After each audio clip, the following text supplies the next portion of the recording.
Hi, my name is Kriti and I am studying MBBS in a government medical college. इस video को and तक ज़रूर देखना। आज मैं आपको एक ऐसी एग्जैक्ट स्ट्रैटेजी और प्रूवन सिस्टम दिखाने वाली हूँ जो 100% आपके मॉक टेस्ट के स्कोर इंक्रीज़ कर देगा। तुम टेस्ट देते हो, स्कोर लो आता है, एक दिन रॉ लेते हो, फिर दूसरे टेस्ट के लिए पढ़ते हो, फिर से सेम स्कोर आ जाता है। इट्स लाइक कि तुम मिरर देख रहे हो, डस्ट तुम्हारे फेस पे लगी है, लेकिन तुम क्या कर रहे हो, मिरर को क्लीन कर रहे हो, जबकि डस्ट फेस पे लगी है, तुम्हें फेस वॉश करने की ज़रूरत है। तो इसलिए तुम्हें इस लूप से निकलना बहुत ज़रूरी है। इसके लिए तुम्हें एक ऐसे टेस्ट सीरीज़ की ज़रूरत है जिसमें 100% NCERT बेस्ड क्वेश्चंस हो, नीट 2025 फ्रेमवर्क पे बेस्ड क्वेश्चंस हो और मल्टी लेड के साथ असर्शन रीजन क्वेश्चंस भी हो। बिलीव नहीं करते? चलो डाटा की बात करते हैं। नीट 2025 में ब्रह्मास्त्र टेस्ट सीरीज से 96% क्वेश्चंस नीट 2025 में आए थे। कुछ क्वेश्चंस ब्रह्मास्त्र टेस्ट सीरीज में 3 बार रिपीट हुए थे नीट से पहले। जस्ट इमेजिन एग्जाम हॉल में पेपर देते हुए स्माइल करना, क्योंकि ये पेपर तुम ऑलरेडी लास्ट वीक सॉल्व कर चुके हो इस टेस्ट सीरीज में। मेरा एक चैलेंज लो, मैमो नीट से सिर्फ 4 टेस्ट देकर देखो, but there is a catch. Use the mistake book feature, उससे तुम्हारे रॉन्ग आंसर्स ऑटोमेटिकली सॉल्व हो जाएंगे और उन रॉन्ग आंसर्स को प्रॉपर्ली फिक्स करो और 5th टेस्ट में तुम्हारा स्कोर जंप दिखेगा। सिंपल मैथ है, बकेट के होल्स फिल कर दो, बकेट जो है फिल हो जाएगी। ये मैं गारंटी से बोल सकती हूँ। और जो ब्रह्मास्त्र टेस्ट सीरीज़ है उसमें प्रिंटेड फॉर्म भी अवेलेबल है, जिससे आपको नीट एग्ज़ाम का पूरा एनवायरनमेंट फील होगा। मेरा फेवरेट पार्ट, हम सबके लेज़ी डेज होते हैं। तुम बेड पर हो, थके हुए हो, इंस्टाग्राम ओपन करने वाले हो, डोंट। मैमो नीट ओपन करो, कस्टम टेस्ट बनाओ। फॉर एग्जाम्पल प्लांट किंगडम, उसके 20 क्वेश्चन सॉल्व करो एंड बूम, तुम्हारे 4 मार्क्स सिक्योर हो गए। और बेड पे पड़े पड़े तुमने पढ़ाई भी कर ली और तुम्हारे स्ट्रेस भी कम हो जाएगा। टॉपर्स का भी यही गेम होता है। मैं ये नहीं बोलूँगी कि ये गैलेक्सी का बेस्ट ऐप है, बट इस ऐप को यूज़ करके आपके सिलेक्शन की प्रोबेबिलिटी बहुत इंक्रीज़ हो जाती है। अभी परफेक्ट टाइम है, ग्रैंड वैलेंटाइन ओपनिंग सेल चल रही है। 100% जेन्युइन लोएस्ट प्राइस। सिंपल है, अपना टारगेट स्कोर चूज़ करो और उस हिसाब से अपना प्लान सेलेक्ट करो। अब सीधे ही सीधे मॉक टेस्ट देने नहीं चले जाना। मॉक टेस्ट से पहले क्या करना है, मॉक टेस्ट के दौरान क्या करना है और मॉक टेस्ट के बाद क्या करना है, इसको मैं 3 पार्ट में बताना चाहती हूँ। सबसे पहली बात, परफेक्ट प्रेपरेशन का वेट मत करो, सिलेबस कभी ख़त्म नहीं होगा। मॉक टेस्ट आपको इनकम्प्लीट सिलेबस के साथ भी देना है। अगर आपका एक मॉक टेस्ट शेड्यूल्ड है तो उससे पहले पूरा सिलेबस रिवाइज करना तो बहुत ही ज़्यादा मुश्किल हो जाएगा। तो आपको क्या करना है, जो टॉपिक आपको बहुत अच्छे से आते हैं आपको उसको रिवीजन में कम टाइम देना है, और जो टॉपिक आपको वॉलेटाइल है, आराम से जल्दी जल्दी भूल जाते हैं, उस टॉपिक पे आपको अच्छे से रिवीजन करना है। तो जैसे ही आप मॉक टेस्ट देने का ट्राई करोगे उससे पहले आपको मेन टॉपिक जो आप भूल जाते हो, जो कि इम्पॉर्टेंट भी है और आपके टॉपिक वो वीक है, उस पर आपको अच्छे से प्रिपरेशन करना है। स्ट्रॉन्ग टॉपिक्स जो आपको बहुत अच्छे से आते हैं, लाइक आपके फेवरेट चैप्टर्स, उनको आपको ऐसे फटाफट रीडिंग दे देनी है। हर सब्जेक्ट को इक्वल टाइम देना बहुत ही ज़्यादा ज़रूरी है। कुछ लोग होते हैं जो कि बायो को हल्के में ले लेते हैं कि बायो तो हमसे हो ही जाएगी, और फिर लैक ऑफ रिवीजन की वजह से उनके NCERT बेस्ड क्वेश्चंस भी सिली मिस्टेक के कारण गलत हो जाते हैं। बायो इजी तो है, लेकिन बायो 360 मार्क्स का आता है, आपको उस चीज़ पे भी फोकस करना है। सारा टाइम सिर्फ फिज़िक्स या सिर्फ केमिस्ट्री पर देने की वजह से आपको बायो से हाथ धोने पड़ जाएंगे। मान लेते हैं कल आपका मॉक टेस्ट है, तो आपका सिलेबस कंप्लीट नहीं है जितने सिलेबस का आप मॉक टेस्ट दे रहे हो, तो इसका मतलब ये नहीं कि आप न्यू चैप्टर उठाने लग जाओगे। मैंने भी अपने टाइम पर यही गलती की थी। मुझे ये डर लगता था कि जिस चैप्टर का मेरे को नहीं आता है उस चैप्टर में से अगर क्वेश्चन आ गया तो मैंने नया चैप्टर उठाना स्टार्ट कर दिया था, जबकि जो मेरे सारे चैप्टर्स बचे थे जो मुझे आते थे उसको मैंने रिवाइज ही नहीं किया। इसकी वजह से मेरे मॉक टेस्ट में बहुत कम मार्क्स आए थे। आपका कोई पर्टिकुलर चैप्टर नहीं भी हुआ जो मॉक टेस्ट के सिलेबस में है तो आप उसको स्किप कर सकते हो। आप फोकस करो उन चैप्टर्स पे जो चैप्टर्स आपके हो चुके हैं, क्योंकि एक पर्टिकुलर चैप्टर से अगर 1 या 2 क्वेश्चन भी छूट जाएंगे, इट इज़ मच बेटर कि आप जो है अपने सारे फेवरेट या फिर इम्पॉर्टेंट चैप्टर्स छोड़ दो रिवीजन की वजह से, जिससे आप बहुत ज़्यादा मार्क्स लूज़ कर सकते हो। रिवीजन के लिए एक फॉर्मूला आपने देखा, उसके दौरान एक आप छोटा सा क्वेश्चन उस फॉर्मूले से रिलेटेड आप सॉल्व कर लो, तो उससे क्या होगा, आपको पता लग जाएगा कि आपको उसे अप्रोच कैसे करना है। ऐसी बायोलॉजी में भी आपको पूरी एनसीईआरटी नहीं पढ़नी है, जितने पॉइंट्स आपने हाईलाइट करे हैं या आपने जो नोट्स बनाए हैं, मेरे नोट्स अगर आप देखो उसमें भी मैंने हाईलाइट कर रखा है, उन्हीं पॉइंट्स को पढ़ना है। पूरी लाइन इज एम आर द पढ़ने की ज़रूरत नहीं है। चलो मॉक टेस्ट के लिए हमने प्रिपेयर कर लिया, अब कल हमारा मॉक टेस्ट है, अब नेक्स्ट डे आ गया, अब मेरा मॉक टेस्ट है, तो अब मुझे उसे अप्रोच कैसे करना है उसके बारे में बात करते हैं। बहुत बच्चे हैं जिन्हें पूरा सिलेबस आता भी है, लेकिन मॉक टेस्ट के टाइम पैनिक करके वो सब कुछ गड़बड़ कर देते हैं।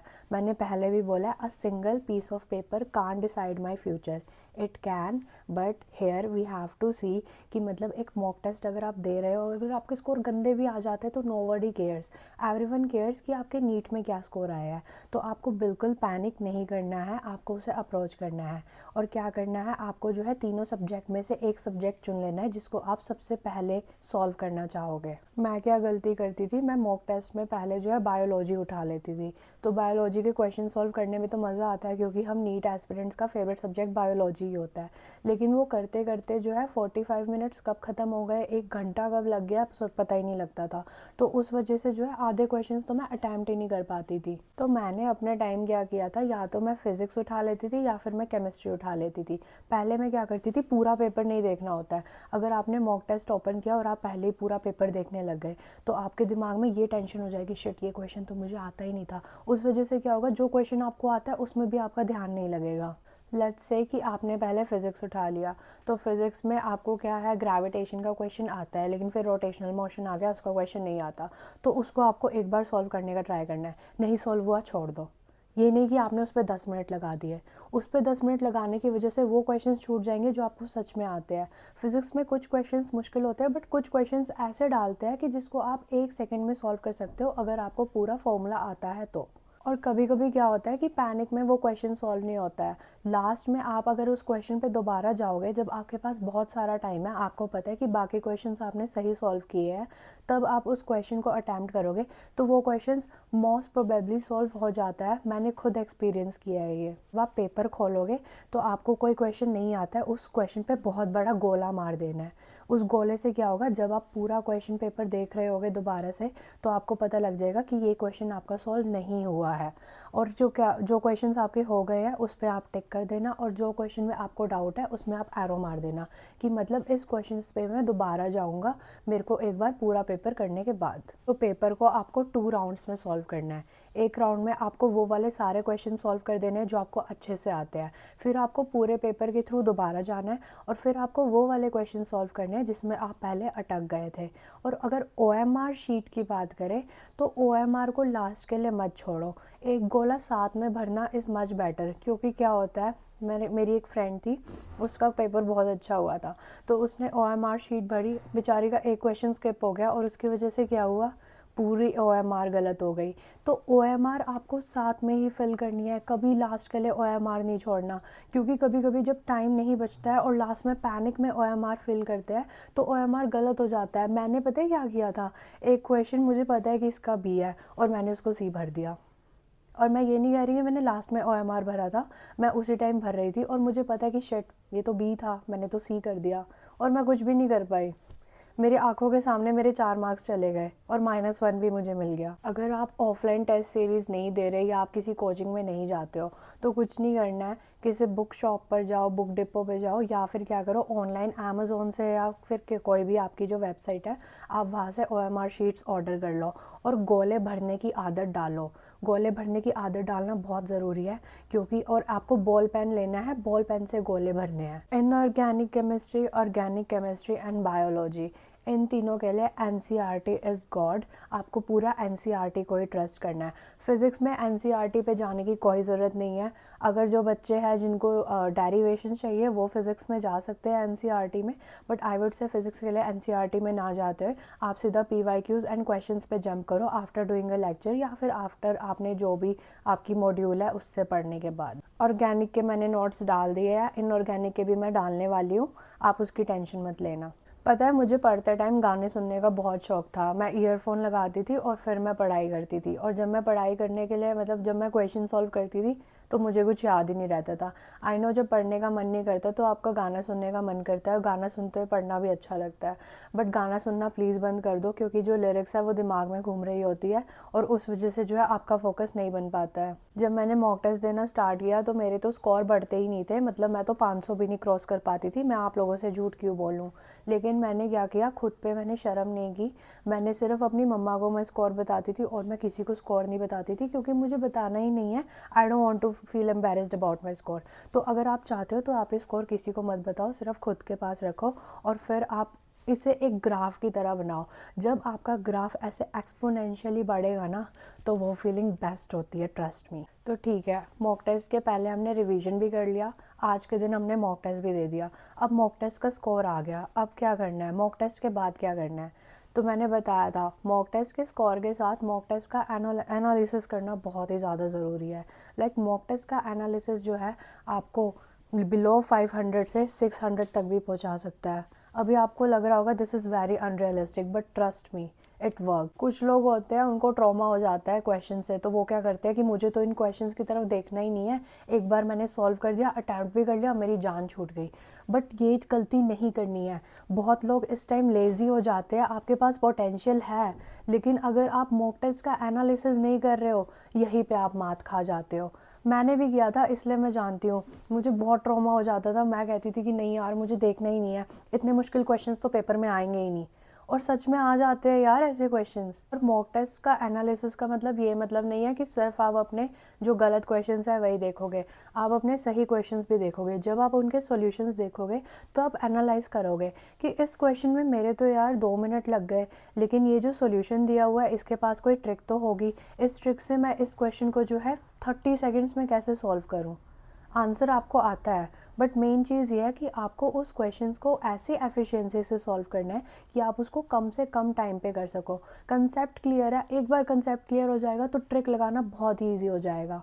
जो मैंने टेलीग्राम पे एक क्वेश्चन भेजा था, अगर आपको उसमें फॉर्मूला आता है, आप पूरा सॉल्यूशन भी देख लिया, तो बाद में जो मैंने ट्रिक लगाई है वो ज़रूर काम आएगी। आप वो क्वेश्चन ज़रूर देखना, अगर आपने देखा नहीं होगा तो। वो नीट 2025 का क्वेश्चन मैंने सॉल्व करके टेलीग्राम पे डाल रखा है। और जो क्वेश्चंस आपके गलत होते हैं उसके लिए एक एरर नोटबुक बनानी है। मैंने बहुत बार बोला है, मैं दोबारा बोलूँगी, एरर नोटबुक बनाना बहुत ही ज़्यादा ज़रूरी है।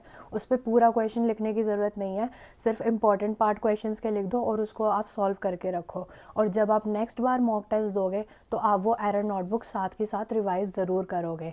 इससे क्या होगा, अगर वो क्वेश्चन दोबारा रिपीट भी हो जाता है नेक्स्ट मॉक टेस्ट में तो वो आपका सॉल्व हो जाएगा। ये जो एरर नोटबुक है इसमें आपको 3 पार्ट्स में डिवाइड करना है। पहला पार्ट सिली मिस्टेक, कि कौन से क्वेश्चंस मेरे सिली मिस्टेक की वजह से गलत हो गए। जैसे पूरा फॉर्मूला आता है लेकिन आपने एक अल्फ़ाबेट गलत कर दिया।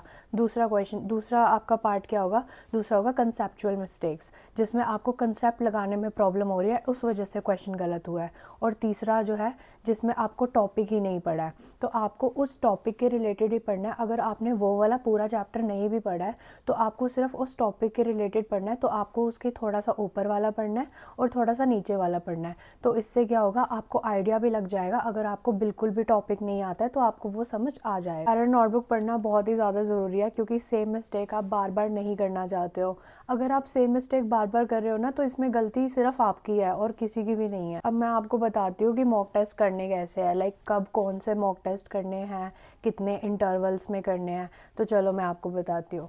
मेरा तो देखो जनवरी में सिलेबस ख़त्म नहीं हुआ था, मेरा सिलेबस हुआ था मिड मार्च में ख़त्म। तो मैंने क्या किया, वीकली मैं देती थी मॉक टेस्ट। सैटरडे को मैं पूरा रिवाइज करती थी जो भी मैंने पढ़ा इस पूरे वीक, और संडे को मैं क्या करती थी, उस सब्जेक्ट्स मतलब उन सब्जेक्ट्स में जौन से टॉपिक मैंने पढ़े हैं उस वाले सब्जेक्ट्स के उस टॉपिक के मैं क्या करती थी, मॉक टेस्ट दे देती थी। तब मुझे लगा कि मेरा सिलेबस ख़त्म हो गया। उसके बाद मैंने क्या किया, मैंने वीकली जो है फुल सिलेबस मॉक टेस्ट देना स्टार्ट किया। और जो ऑल्टरनेट डेज़ है उस पर मैंने क्या किया, लास्ट ईयर के जो है पूरा नीट का पेपर मैंने दिया। जैसे कि मान लो आपने जो है नीट 2025 का पेपर दे दिया आज, पूरा मॉक टेस्ट, ठीक है। फिर आप परसों क्या करोगे, कल का दिन आपने रेस्ट करना है, कल का दिन आपने रिवाइज़ करना है सारा। फिर जैसे आज सैटरडे है तो सैटरडे के बाद मंडे को आपको करना है नीट 2024 का पूरा पेपर सॉल्व। फिर जब मंडे को आपने नीट 2024 का पेपर सॉल्व किया, उसके बाद आप जंप करोगे वेंसडे को आप करोगे नीट 2023 का पेपर सॉल्व। इससे क्या होगा, आपके PYQs दोबारा से रिवाइज हो जाएंगे, क्योंकि ऑब्वियसली PYQs तो आपने जब आप चैप्टर पढ़ रहे होगे तो उसके साथ सॉल्व तो किए ही होंगे, और ये वाले पेपर जो है बहुत जल्दी सॉल्व हो जाते हैं क्योंकि आपको इसके आंसर याद हो जाते हैं। जब मैंने सॉल्व किया था तो किसी किसी के आंसर मुझे बिल्कुल याद थे, बट ऑब्वियसली सॉल्व करना है, चीटिंग तो नहीं करनी है। और मिड मार्च के बाद जितना पढ़ा है सिर्फ उसी को रिवाइज करना है। मिड मार्च के बाद आपको कोई भी सिलेबस को हाथ नहीं लगाना जो आपने नहीं पढ़ा हुआ, न्यू टॉपिक्स पढ़ने ही नहीं है। उसके बाद आपको सिर्फ और सिर्फ रिवाइज करना है। अगर उस दौरान मॉक टेस्ट में कोई ऐसा क्वेश्चन आता है जो उस चैप्टर से आया, जो चैप्टर आपको बिल्कुल भी नहीं आता, तो मॉक टेस्ट में जो है सिर्फ इंपॉर्टेंट पॉइंट्स ही डालते हैं, इंपॉर्टेंट क्वेश्चन ही डालते हैं। तो उस क्वेश्चन के रिलेटेड आप सिर्फ उस अननोन चैप्टर से उतना पार्ट भी पढ़ लोगे तो आपका काम हो जाएगा। उससे ज़्यादा आपको न्यू टॉपिक्स नहीं पढ़ने हैं। रिवीजन और क्वेश्चंस पे बहुत ज़्यादा ध्यान देना है। मॉक टेस्ट आपको यहाँ से यहाँ कब ले जाएगा ना, आपको पता भी नहीं लगेगा। बिल्कुल भी वो वाली गलती नहीं करनी है जो मैंने करी थी कि मुझे डर लगता था मॉक टेस्ट देने से। उसकी वजह से मेरे स्कोर जो है बहुत बाद में इंक्रीज़ होना स्टार्ट हुए थे। अगर आप ये स्ट्रैटेजी अभी फॉलो करोगे ना तो आप देखना आपके मॉक टेस्ट कैसे नहीं बढ़ते। मुझे बताना अगर मॉक टेस्ट नहीं बढ़े तो, क्योंकि ऐसा हो ही नहीं सकता कि अब आपका स्कोर ना बढ़े। खुद को किसी फ्रेंड के साथ कंपेयर करना, किसी टॉपर फ्रेंड के साथ कंपेयर करना नहीं है। खुद को सिर्फ खुद के साथ कंपेयर करना है। और ये भी नहीं कि आज का स्कोर बुरा आया है और लास्ट वीक का स्कोर बेटर आया था तो इसका मतलब ये नहीं है कि अब आप भूल रहे हो। इसका मतलब ये है कि अब आप सिली मिस्टेक कर रहे हो, तो आपको सिली मिस्टेक पे फोकस करना है। और आपका एंड टारगेट नीट 2026 है। उससे पहले आपका कोई भी कुछ भी स्कोर है, आपको उसे देख के बिल्कुल निराश नहीं होना है। स्कोर मैटर तभी करता है जो नीट 2026 में आएगा। ये सिर्फ एक प्रोसेस है। इससे आपका जो भी स्कोर आता है, nobody cares, only you care about that NEET 2026 score.